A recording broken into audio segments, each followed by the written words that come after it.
Hello everyone, now we will start part 9 of chapter 2. Chapter 2 is Democracy Present Day World. In this part we will continue privileges have been given by the constitution to Indian citizens. Next privileges is some seats are reserved in educational institute, jobs etc. for scheduled caste and scheduled tribes. देखिए आपने देखा होगा reservation नाम सुना होगा आरक्षण मतलब इसका मतलब यह है कि जो एजुकेशनल इंस्टीट्यूट्स होते हैं, जॉब प्लेसेस होते हैं या जॉब अपॉर्चुनिटीज होती है वह किसके लिए रिजर्व होती है? सम सीट्स, कुछ सीट्स रिजर्व होती है शेड्यूल कास्ट और शेड्यूल ट्राइब्स के लिए एंड ओबीसीज के लिए. This sections of the society have faced discrimination for century.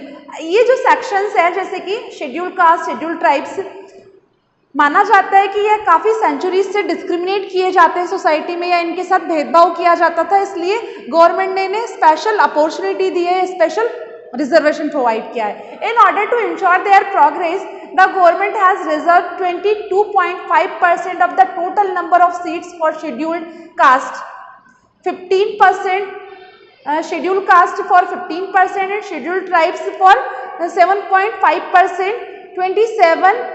27% of seats are reserve for the OBCs. देखिए अब जो 27% पूरा रिजर्वेशन है इसमें से 50% किसके लिए? शेड्यूल कास्ट के लिए, 7.5% शेड्यूल ट्राइब्स के लिए, 27% of seats are reserve for the OBCs and 5% of the total seats are reserve for the children widows of the defence proportional who died in action.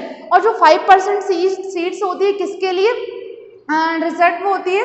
Widows के लिए, जो जिनकी husband की death हो जाती है उनके लिए रिजर्व होती है. 3% seats are reserve for the physical challenge candidate. और जो 3% सीट्स होती है चाहे वो एजुकेशनल इंस्टीट्यूट में हो या जॉब अपॉर्चुनिटीज में, किसके लिए रिजर्व होती है? फिजिकल डिसेबल कैंडिडेट के लिए रिजर्व होती है. दिस कोटा सिस्टम और reservation policy also tries to establish equality.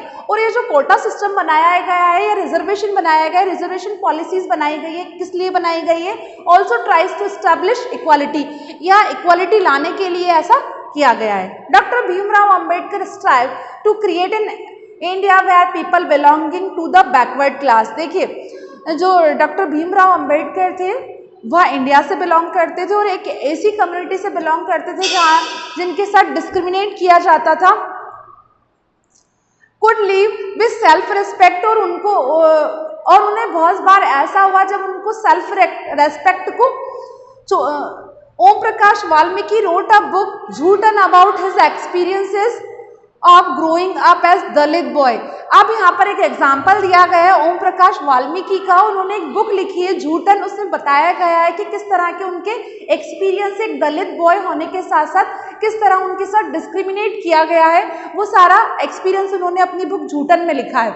His book attempts to shed light on the trial faced by ill treated class like the Dalits. और उन्होंने अपनी इस बुक में बताया है कि किस तरह से उन्हें इल ट्रीट किया जाता था, किस तरह के प्रॉब्लम्स उन्हें फेस करनी पड़ी एक दलित क्लास में जन्म लेने से. Other democracies and struggle for equality. अब हम पढ़ेंगे अदर डेमोक्रेसीज के बारे में और उनका स्ट्रगल के बारे में. 1 दिसंबर 1955 is an important day in the history of struggle for equality. देखिए जो 1 दिसंबर 1955 का जो डे है वह एक इम्पोर्टेंट डे है. किसके लिए? History of struggle for equality. Rosa Parks an African American women. Rosa Parks एक अफ्रीकन अमेरिकन महिला है. Refuse to get up and offer her seat to a white man as she was very tired after the days of work. देखिए क्या हुआ, रोजा park एक दिन अपने वर्क पर गई हुई थी और बहुत थकी हुई थी, तो इनको बैठने के लिए सीट चाहिए थी, लेकिन एक वाइट मैन जो कि गोरा व्यक्ति था उसने सीट देने से मना कर दिया. Her defiance change the course of American history. और उनके साथ जो ऐसा व्यवहार किया उससे क्या हुआ, वह हर्ट हुई और उन्होंने अमेरिकन हिस्ट्री को चेंज कर दिया. This started the civil right movement. और उन्होंने एक मूवमेंट चलाया civil right movement and resulted in the formation of the civil right act. और इसका रिजल्ट क्या हुआ, सिविल राइट एक्ट बनाया गया. अब 1964 में सिविल राइट एक्ट बनाया. which prohibited discrimination on the basis of race, religion and national origin। और यह जो राइट था इसमें क्या बताया गया है कि कोई भी व्यक्ति आपके साथ डिस्क्रिमिनेशन नहीं कर सकता रंग के आधार पर, धर्म के आधार पर और नेशनलिटी के आधार पर। अब हम इस चैप्टर का कंक्लूजन रीड करेंगे कि कंक्लूजन मतलब इसका रिजल्ट क्या हुआ। इन सारी चीज़ों को हमने पढ़ी, इसका जो कंक्लूजन है वो क्या है। We want to live in a world that is equal and everyone is treated fairly. हम सब एक ऐसा वर्ल्ड चाहते हैं जहां सब इक्वल हो, सभी एक समान हो, everyone is treated freely fairly, सभी व्यक्तियों को फेयरली ट्रीट किया जाए। Democracy is the only form of government in which people are free to express their views.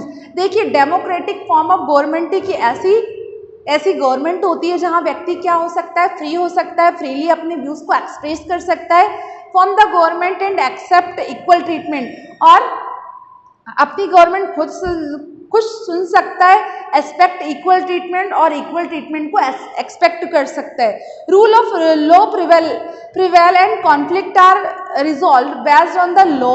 These are some of the elements that make democracy the most favoured form of government all over the world. और यही सारी features है जिसकी वजह से जो democracy democracy को ही पूरे वर्ल्ड में सभी लोग डिमांड करते हैं कि हमारी कंट्री में भी डेमोक्रेटिक फॉर्म ऑफ गवर्नमेंट आए और ये सारी जो इक्वालिटी है हमें भी प्रोवाइड हो, फंडामेंटल राइट्स हमें प्रोवाइड हो ताकि सभी लोग इक्वली और फेयरली ट्रीटेड किए जाए। Thank you so much.